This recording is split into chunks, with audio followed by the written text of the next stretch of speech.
Imagine an Olympic Games where sprinters never tire, gymnasts never stumble, and swimmers slice through the water with machine precision. What once sounded like science fiction is edging closer to reality. The world is witnessing the dawn of robotic athletes, machines designed not only to mimic human performance, but to surpass it. This isn't just about engineering marvels. It's about redefining what sport itself means in an age where the competitors might not even breathe. Why does it matter? Because the rise of robotic Olympians challenges centuries of tradition. Sports have always been a celebration of human limits, the struggle against fatigue, the triumph of willpower. But when robots enter the arena, we confront unsettling questions. Are we watching sport or spectacle, competition or exhibition? And more importantly, what does it reveal about humanity's relationship with technology? In this documentary, we'll trace the origins of robotic sports, explore the breakthroughs that made mechanical athletes possible, and glimpse a future where the line between human competition and technological performance grows ever thinner. Long before engineers dreamt of robotic sprinters or AI-driven gymnasts, the idea of machines competing in feats of strength and agility had already taken root in the human imagination. Ancient automata, crafted in Greece and China over 2,000 years ago, were some of the earliest attempts to imbue mechanisms with lifelike motion. Hero of Alexandria's mechanical theatres, powered by pulleys and water pressure, could simulate miniature performances, an early precursor to the notion of mechanical spectacle. Fast forward to the Industrial Revolution, when mechanical exhibitions became public marvels. Automaton chess players like the Turk captivated audiences in the 18th and 19th centuries, though often hiding human operators inside. These creations were not genuine athletes, but they set a precedent. The public was fascinated by machines that could rival human skill. The 20th century brought a new layer of possibility. Japan's karakuri puppets, able to serve tea or shoot arrows, inspired generations of roboticists who began to envision humanoid machines as more than just novelties. Meanwhile, sporting contests themselves were changing.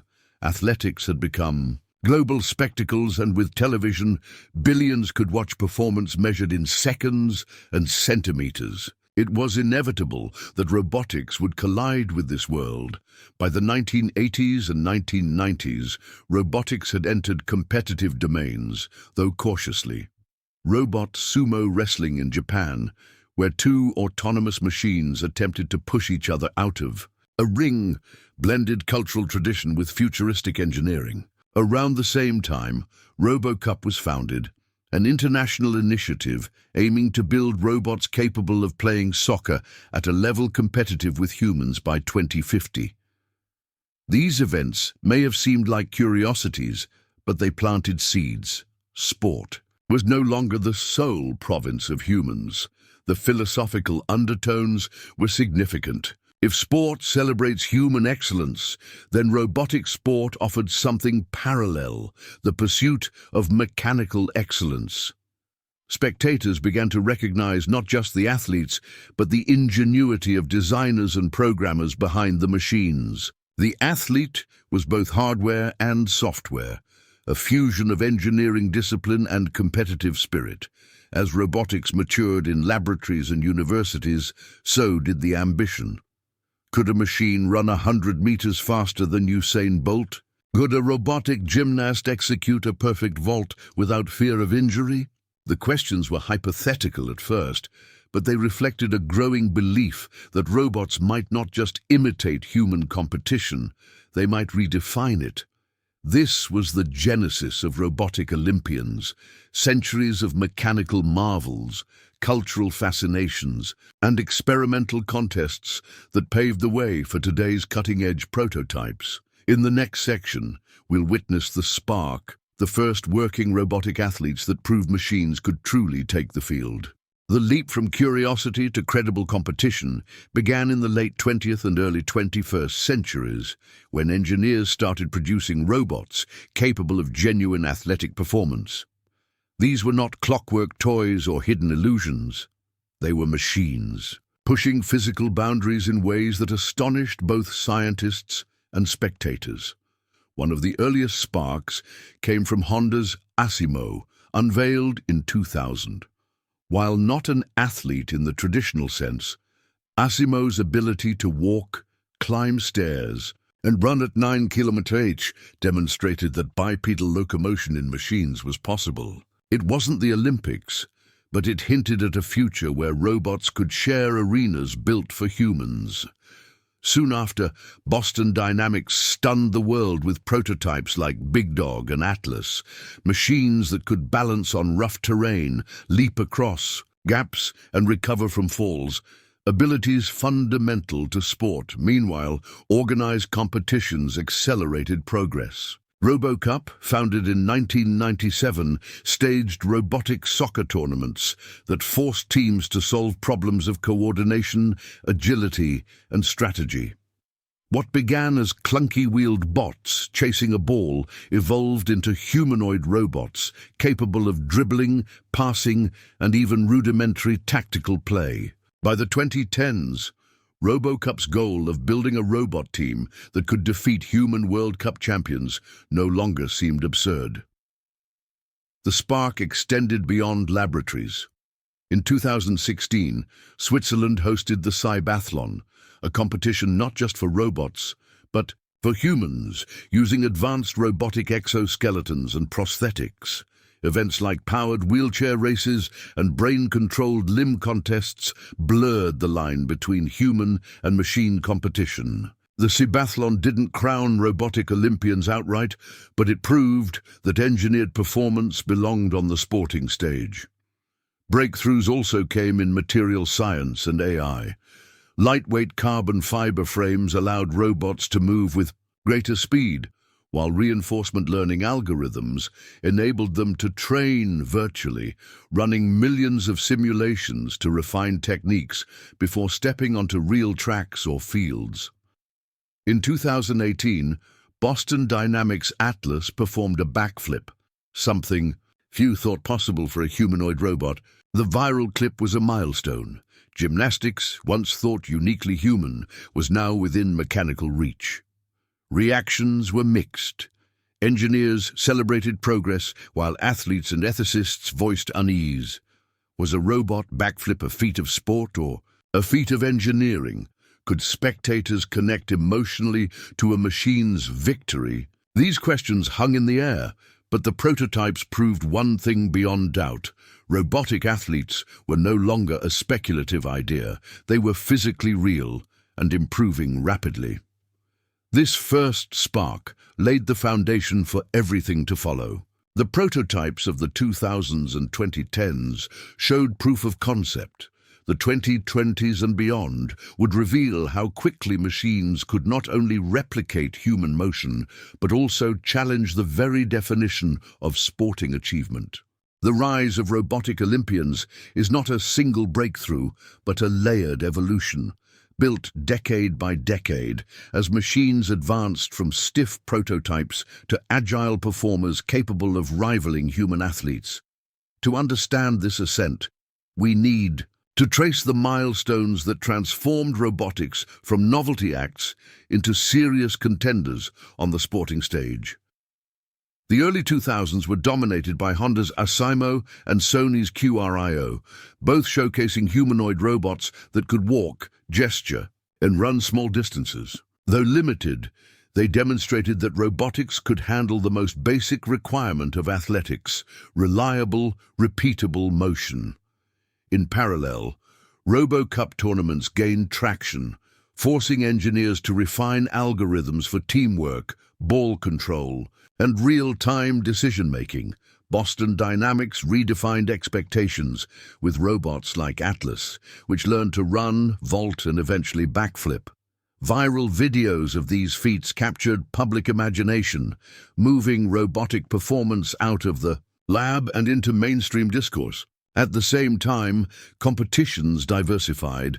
RoboCup added humanoid divisions, and Japan popularized robot sumo wrestling, where powerful machines pushed and grappled in fast-paced bouts. Robotics began to merge with cultural sport traditions. This decade marked the true turning point. The Cybathlon, held in 2016 and expanded in 2020, introduced exoskeleton races, brain-machine interface challenges, and prosthetic-enhanced competitions. Here, robotic augmentation wasn't replacing humans, it was empowering them, creating hybrid cyber athletes. Meanwhile, humanoid robots began attempting events once thought untouchable. In 2021, engineers at ETH Zurich built a robot gymnast that could swing and land basic dismounts. By 2023, Atlas demonstrated parkour routines with fluid transitions, hinting at a future where mechanical gymnasts might compete on level terms. Not all robotics followed the humanoid track. Drone racing leagues exploded in popularity, with pilots maneuvering machines at speeds no human athlete could endure. AI racing simulators evolved into real-world competitions where algorithms, not humans, steered vehicles at blistering speeds. These rival approaches sparked debate. Should robotic sports imitate human forms or celebrate machine-unique abilities? By 2025, experimental robot games exhibitions began appearing alongside traditional sporting events. Demonstrations featured humanoids sprinting 50 meters, robotic arms performing weightlifting, and quadrupeds racing obstacle courses. Though not yet Olympic-sanctioned, the spectacles drew international coverage. Commentators began to ask the unthinkable: could robotic competitions one day join the official Olympic program, either as demonstration sports or parallel events?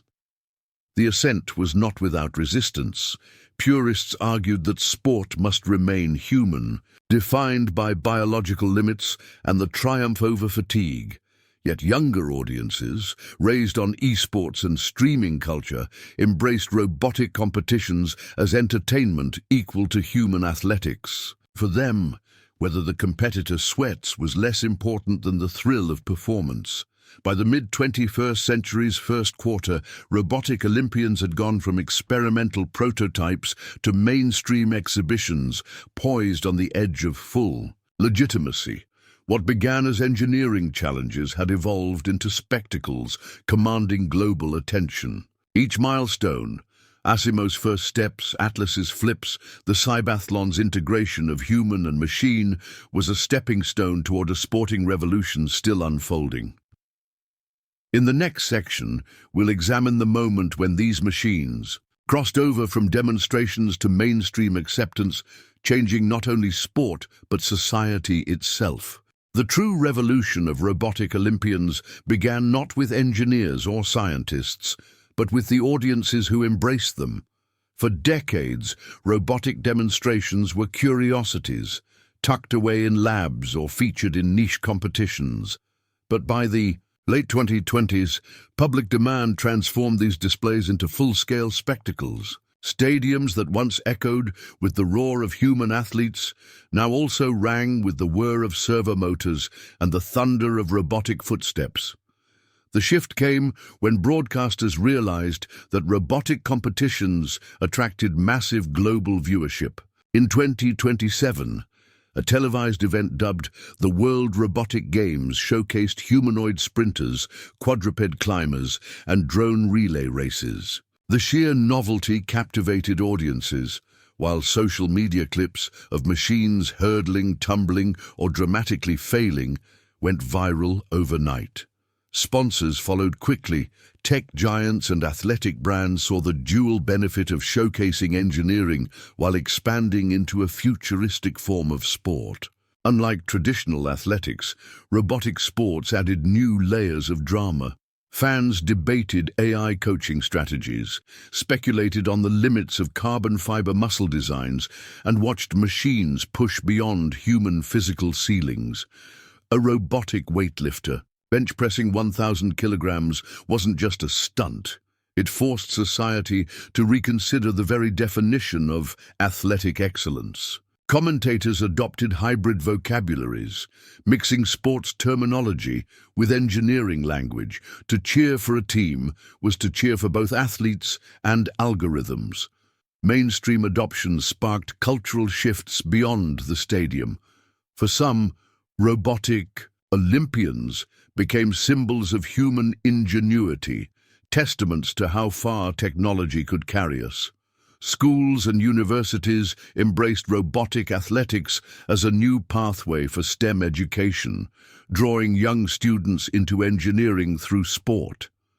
Yet, anxiety lingered. Athletes feared being overshadowed, reduced to relics of an outdated model of competition. Labor unions voiced concerns that glorifying robotic performance might normalize automation replacing human effort in broader industries. Religious and cultural leaders asked deeper questions.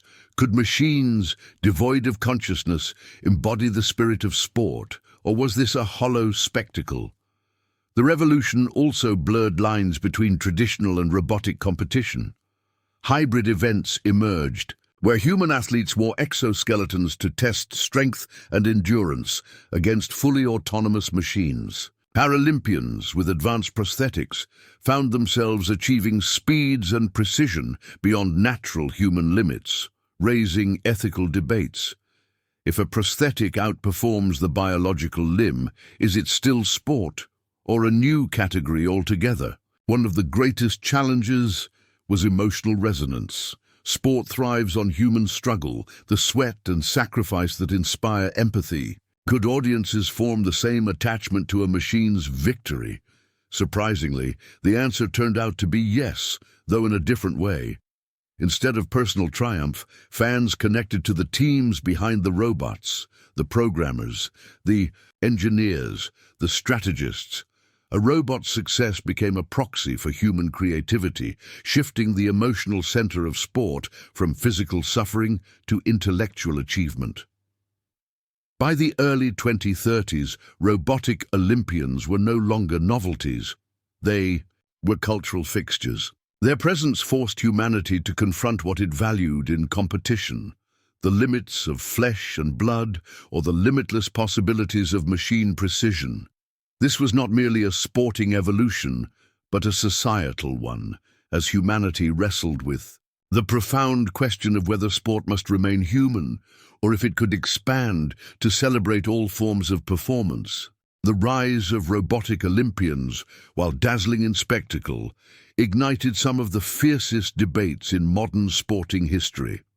If sport was once the ultimate measure of human endurance, willpower, and limitation, then what happens when machines, unburdened by fatigue or fear, take the stage?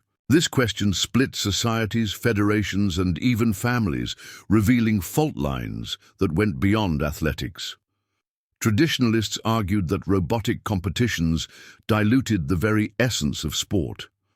To them, the magic of athletics lay in human imperfection, the stumble before recovery, the sweat, the raw emotional journey of triumph and defeat. Machines, by contrast, were designed for flawless precision, and even their failures seemed mechanical rather than inspirational.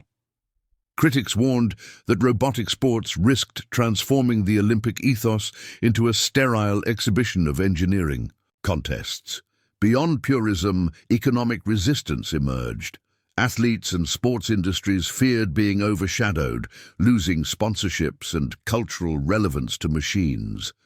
Labor unions raised alarms that normalizing robotic competitors would accelerate job losses in other industries, framing the robotic Olympian as a dangerous cultural symbol of human obsolescence. To many, it was not just a sporting question, it was a political one. Different nations and traditions responded in starkly different ways.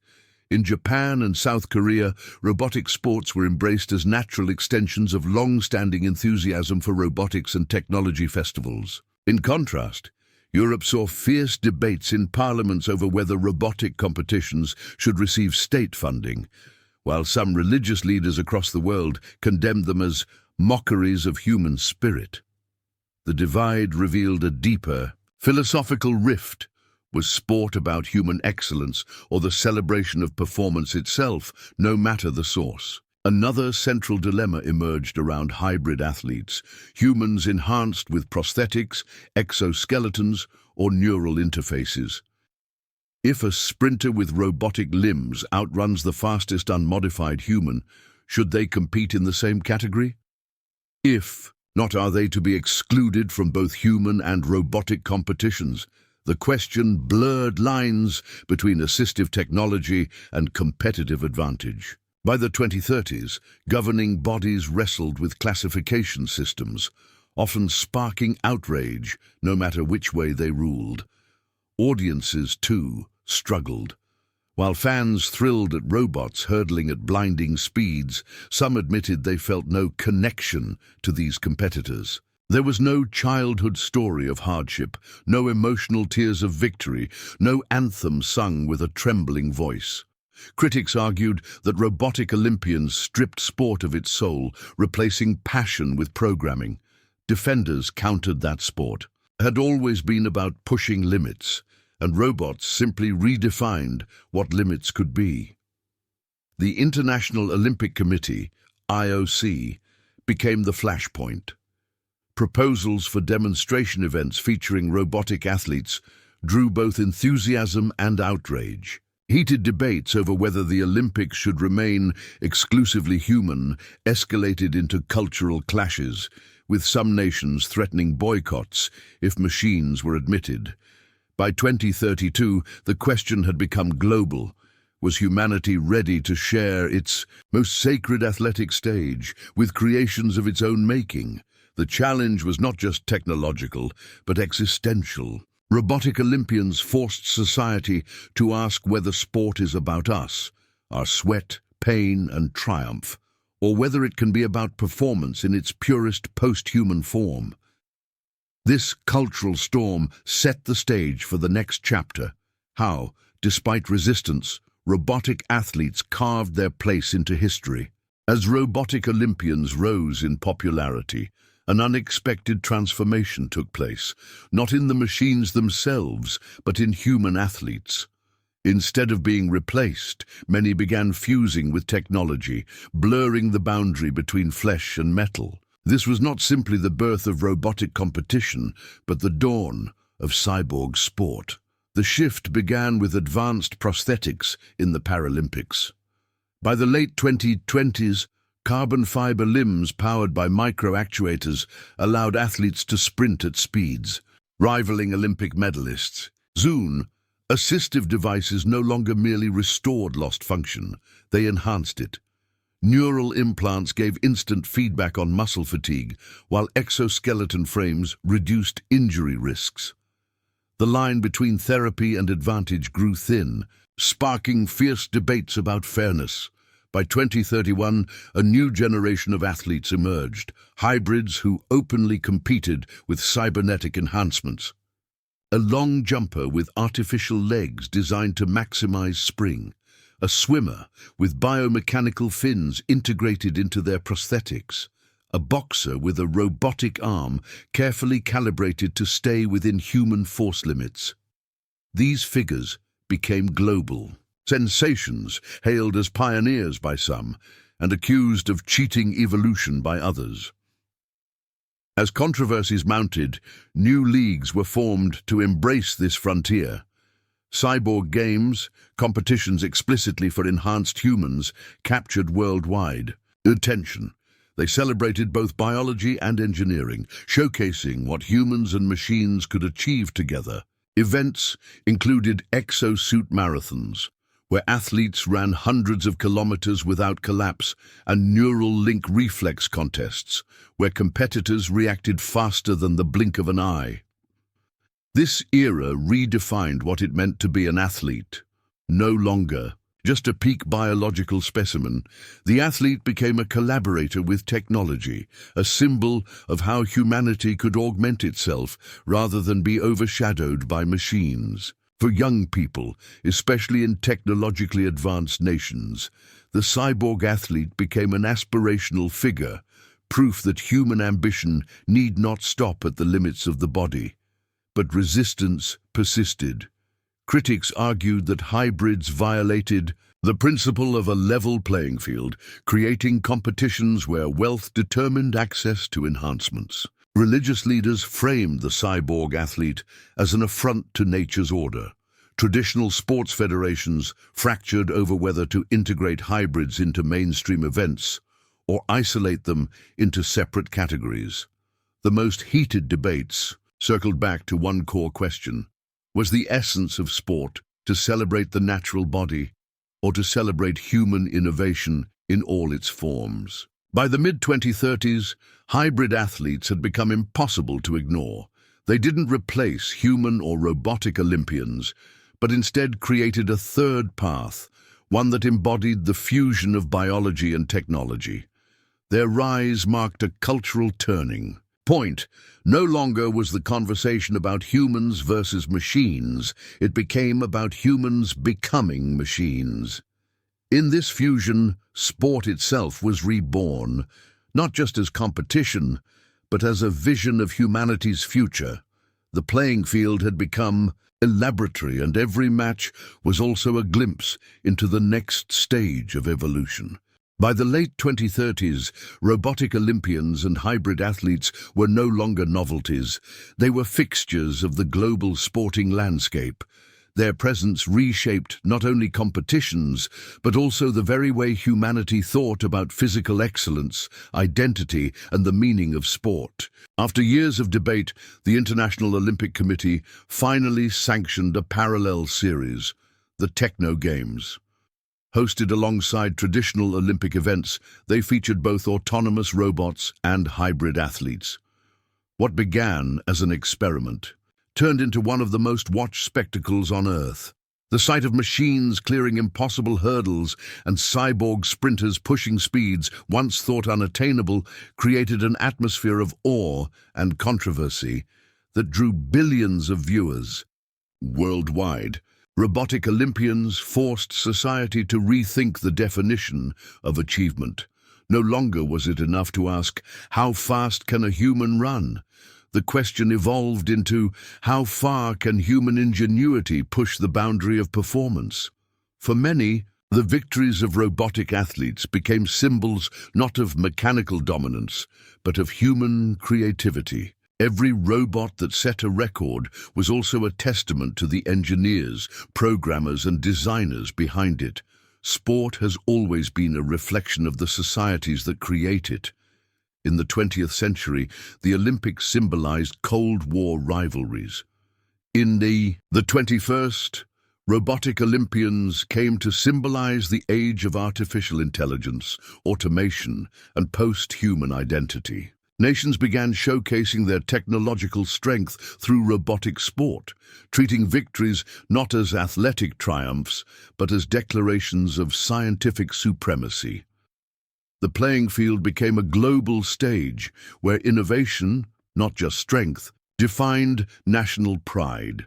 For younger generations, raised in a world of AI companions and wearable tech, the presence of robotic and cyborg athletes felt natural. To them, there was no contradiction between cheering for a human sprinter and a robot hurdler. Fans developed emotional bonds with robotic competitors, even treating them as celebrities with fan clubs, digital avatars, and sponsorships. By contrast, older generations continued to lament the loss of what they saw as the soul of sport. This generational divide highlighted the deeper question of what it means to be human in a world of machines. Entire industries flourished around robotic competition: engineering firms, biomechatronics startups, data analytics companies, and even fashion lines creating uniforms for cyborg athletes. Nations that had once lagged in traditional sports now found themselves at the forefront of this new movement by investing in robotics. Countries like Japan, South Korea, and Germany used robotic Olympians as showcases of their technological leadership, while developing nations sought to enter the field as a way of gaining global recognition. By the mid-21st century, the once clear divisions between human sport, robotic sport, and hybrid sport had grown porous, Athletes, machines, and spectators alike adapted to a new reality in which all forms of performance were valid and celebrated. The essence of sport shifted from being about who was the strongest or fastest in purely human terms to who could push the boundaries of possibility through body, machine, or the fusion of both. The dawn of Robotic Olympians left a legacy far beyond stadiums. It reshaped education, inspiring generations of students to pursue engineering and biomechanics. It altered global culture, making questions of human-machine coexistence central to everyday life. And it redefined identity itself, showing that the spirit of competition was not bound by biology, but by imagination. In the end, Robotic Olympians did not erase the human story of sport. Instead, they expanded it, writing a new chapter that spoke not only of athleticism, but of what it means to be human in an age where the boundaries of human are constantly shifting. From their controversial debut to their permanent place in global culture, Robotic Olympians charted a path that transformed not only sport, but humanity's very sense of self. What began as an experiment in engineering became a worldwide movement that forced us to ask, what does it truly mean to compete? They challenged our definitions of fairness, tested the limits of technology, and blurred the line between human and machine. For some, they were symbols of innovation, proof that our creativity knows no bounds. For others, they were a warning, a reminder that in chasing progress, we risk losing the essence of what makes us human. Yet one truth is undeniable. Robotic Olympians did not end sport. They expanded it. They showed that competition can evolve, that records are not ceilings but stepping stones, and that identity itself is dynamic, capable of transformation. As we look to the future, the legacy of Robotic Olympians compels us to reflect. If the arena is where humanity tests itself, then the rise of robots and hybrids is not a betrayal. It is the next test, not of strength or speed alone, but of wisdom. Can we honor tradition while embracing change? Can we celebrate technology without letting it erase the soul of the game? The story of Robotic Olympians is not just about sport. It is about us, all of us, standing at the edge of a new era. And as history shows, the future belongs to those bold enough to step into the arena. So the question remains, when the next games begin and the stadium lights rise, will you be cheering for the human, the machine, or the fusion of both?